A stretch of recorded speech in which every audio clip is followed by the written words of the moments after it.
अस्सलाम वालेकुम दोस्तों, स्वागत है आप सभी का लाइव विद निशा में। देखिए आप मामू ने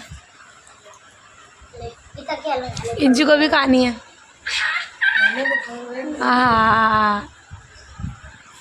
मज़ा आ गया। तो गाइस शहरी में मेरी बहुत ही ज़्यादा हालत ख़राब थी। आप लोगों को पता ही होगा, पिछले व्लॉग में मैंने दिखाया था कि मैं मोमोज़ खाने गई थी। उसके बाद मोमोज़ खाने की मेरी इतनी बुरी हालत हो गई थी, पेट में इतना ज़्यादा दर्द था, बट फिर भी मैंने उठ के रमज़ान रखने की कोशिश करी, सहरी करी। और देखिए यहाँ पर पूरी फैमिली सहरी कर रही है, पापा कर रहे हैं और सब सहरी मिल के कर रहे हैं। मेरी हालत है बहुत ज़्यादा ख़राब। आज निशा बाजी की बहुत ज़्यादा तबीयत ख़राब हुई थी। रात को उन्होंने दवाई खाई, तब उनको थोड़ा ठीक फील हो रहा है। उन्होंने शहरी में भी कुछ भी नहीं खाया, कुछ भी। अभी उनका चेहरा देखो, चेहरे से पता लग सकता है फेस पे। चलो गाइस,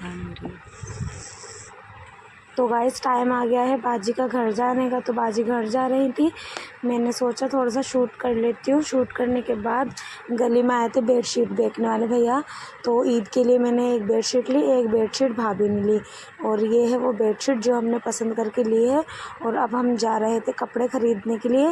रास्ते में केजरीवाल जी की डिस्पेंसरी पड़ी, तो फिर मैंने सोचा दवाई ले लेती हूँ पेट दर्द की। फिर अम्मी ने और मैंने वहाँ से दवाई ली। फिर अम्मी और मैं निकल गए अपनी ईद की शॉपिंग करने के लिए। लेकिन भाई वहाँ पर इतनी ज़्यादा भीड़ थी कि मैं आपको क्या ही बताऊँ। इतनी ज़्यादा भीड़ थी कि हम वापस ही आ गए। आज भी मैं कपड़े नहीं खरीद पाई। फिर अम्मी ने लिया गोश्त कोफ्ते बनाने के लिए, क्योंकि आज मेरा कोफ्ते खाने का बहुत ही ज़्यादा मन था। मैगी पाची हो रही है, इंचू की भी मैगी पाची हो रही है। इंचू मम्मा खिला देगी बेटा, अपना आप क्यों खा रहे हो। और जी यहाँ पर अम्मी बना रही हैं कोफ्ते, स्पेशली मेरे कहने पे, क्योंकि मेरा बहुत ही ज़्यादा मन था कोफ्ते खाने का। तो अम्मी ने मेरे लिए कोफ्ते बनाए, अम्मी के लिए थैंक यू। और देखिए इनके यहाँ पर खेल रही है। ड्राइवर तो निकल जाएगा, इसको यहाँ लगा ले अम्मा दादी।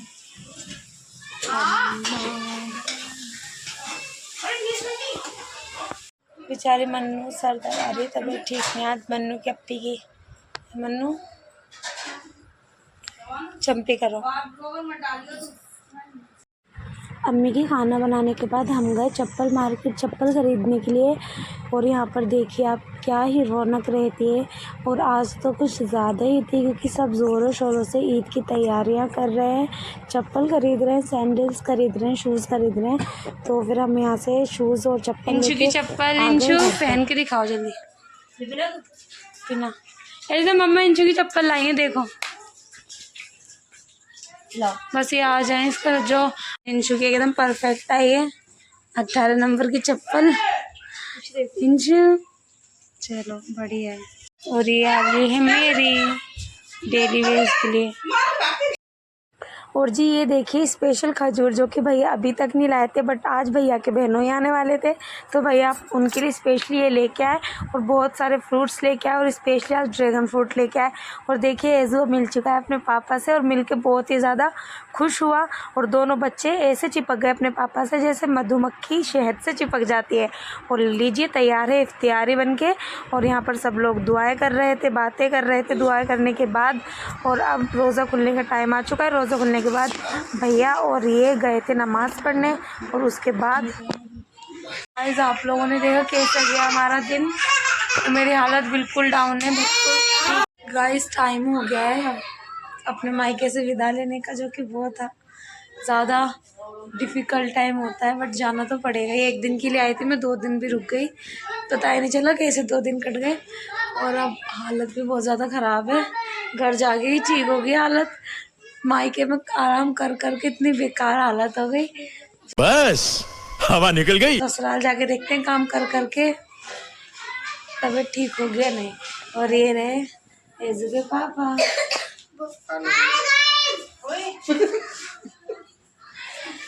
और देखिए अपने पापा के आते दोनों बच्चे कैसे खुश हो गए। 2 दिन से मेरी ज़िंदगी इन्होंने ख़राब कर रखी है, रो रो के लड़ लड़ के। सुबह बाजी भी चली गई, हम जा रहे हैं, अब घर खाली हो जाएगा, हम जाने वाले। नेहा कैसा लग रहा है तुझको?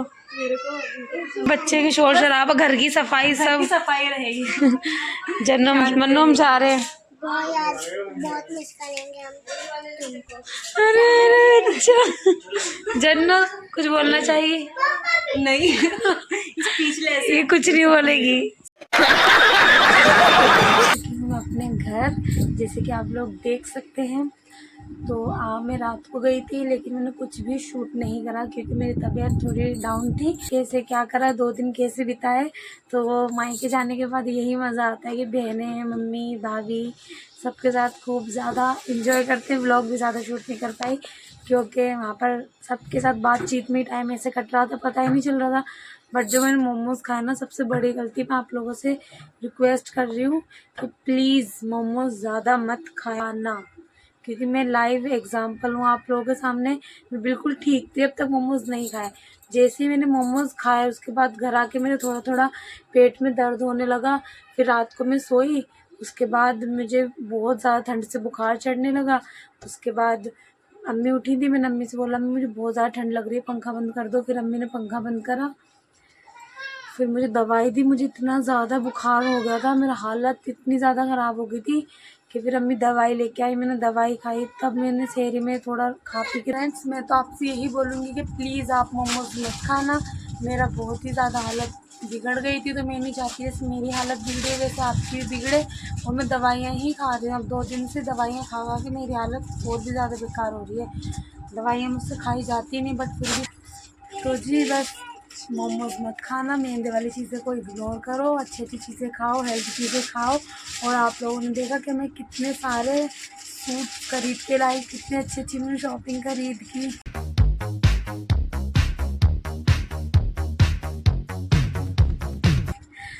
सो मैं बस मजाक कर रही हूँ गाइस, मैं कुछ भी नहीं खरीद पाई। एक तो हालत ख़राब के ऊपर से भीड़ इतनी कि हिम्मत ही नहीं होती कि वहाँ पर थोड़ा सा अपना टाइम दे के कुछ खरीद पाए। इंचू को छोड़ के जाना पड़ रहा था घर पर, तो फिर मैंने कुछ भी नहीं खरीदा। अब यहीं से अपनी साइड से ही लेके आऊँगी, तो वो आपको इंशाल्लाह ज़रूर दिखाऊँगी। ईद में ज़्यादा टाइम नहीं है, सिर्फ 9 दिन बाकी है ईद के। तो आज के ब्लॉग में इतना ही। तो अगर आपको ब्लॉग पसंद आया तो प्लीज़ लाइक कर देना, अगर नए हैं तो चैनल को सब्सक्राइब कर देना और लाइव विद निशा में बने रहना। आपसे मिलती हूँ नेक्स्ट ब्लॉग में, तब तक अपना ख्याल रखें, अपने घर वालों का ख्याल रखें। बाय, दुआ में याद रखना।